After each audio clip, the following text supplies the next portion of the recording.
দ্বিতীয় ওয়ানডে ম্যাচে দক্ষিণ আফ্রিকার দেয়া ৩৫২ রান টপকে গিয়ে জয় পেল পাকিস্তান।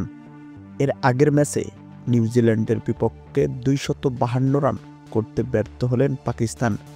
অথচ গতকালের ম্যাচে ৩৫২ রান টপকে গিয়েছে। শুরুতেই টসে জিতে ব্যাটিংয়ে নেমেছে দক্ষিণ Africa. Temba Bavuma ৮২, Matthew Breetzke ৮৩, Heinrich Klaasen ৮৭ run তোলেন।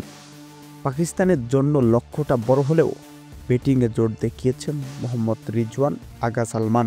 দলীয় ৫৭ রানে পাকিস্তানের প্রথম উইকেট বাবর আজম ফিরে গেলেন মাত্র ২৩ রানে।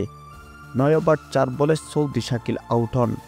এরপর ফখর জামান কিছুটা আক্ষেপ দেখালেও ফিরতে হয়েছে ৪১ রানে।